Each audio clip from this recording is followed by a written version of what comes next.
Avec l'arrivée de l'automne, le moustique tigre se fait nettement plus discret. Les femelles, qui aiment tant piquer l'homme, ont presque disparu, mais la traque continue. Bonjour.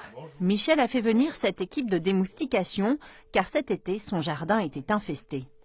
Moustique tigre, il y en a eu plus cet été. C'est la première fois que vraiment j'en ai écrasé, quoi. Les autres fois, j'en ai pas vu tellement. Très vite, des éléments attirent l'œil avisé de cette spécialiste. Qui se forme sur la bâche. Voilà, il y a une petite coupelle. La femelle, elle va pondre ses œufs, là, par exemple, à cette distance-là. Et les œufs vont attendre que l'eau monte pour éclore à l'état de larve. Les œufs peuvent survivre aux températures hivernales et patienter jusqu'à 5 ans sans eau avant d'éclore. Donc l'idéal, c'est, voilà, le geste tout simple, c'est on retourne ça. Un peu plus loin, Michel abrite sans le savoir un véritable nid à moustiques. Ouh là oui.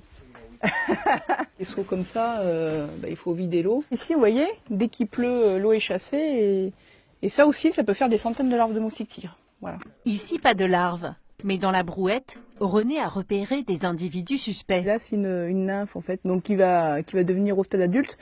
En plus, quand elles sont à l'état de nymphe comme ça, il n'y a aucun insecticide qui est actif. Ah oui, effectivement. Une femelle, déjà, à chaque ponte, elle peut pondre 200 œufs qu'elle va répartir pour avoir le taux de survie le plus important dans différents gîtes possibles. Hein. Donc elle va étaler sa ponte et après elle va vivre 3 semaines, un mois, elle peut être amenée à repondre 3, 4, 5 fois. Donc ça peut aller jusqu'à 1000 œufs de la vie d'une femelle. Là. Vous voyez des larves qui bougent là dans l'eau. Envahissant, ce moustique est aussi très dangereux. En 2014, il a ainsi transmis le chikungunya à 11 personnes de Montpellier, puis la dengue à 7 Nîmois cette année.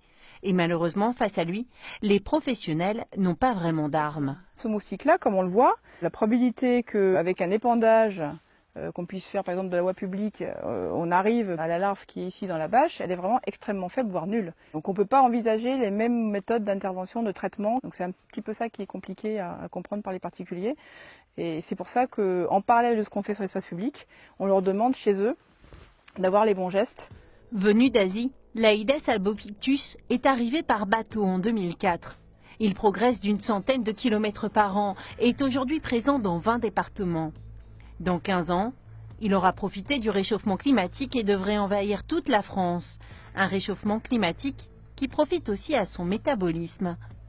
Nous sommes à l'Institut Pasteur, une des plus grosses usines à moustiques d'Europe.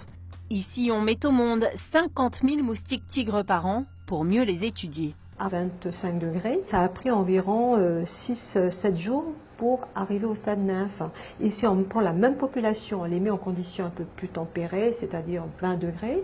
On va se retrouver à 10 jours. À 25 degrés, le moustique tigre devient adulte et donc potentiellement dangereux 4 jours plus tôt. Si on augmente la température, on va raccourcir la durée de développement du moustique. Et donc forcément, le nombre de moustiques va être plus important à un moment donné de l'année.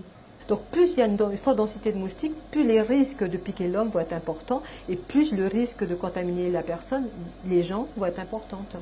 Des moustiques plus nombreux mais aussi plus agressifs. À 25 degrés, les femelles ont davantage besoin de piquer et peuvent doubler leur espérance de vie. Pire, elles assimilent le virus plus rapidement et sont plus contagieuses.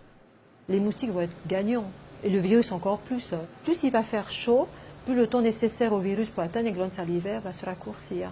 Donc la femelle va devenir infectieuse beaucoup plus rapidement. Et plus on va augmenter la température, plus la machinerie va faire en sorte, du moustique, va faire en sorte qu'il y ait davantage de virus qui va être produit. Donc il y a une plus forte concentration du virus dans le moustique et potentiellement plus de virus qui vont être injectés par la femelle de moustique quand elle va piquer.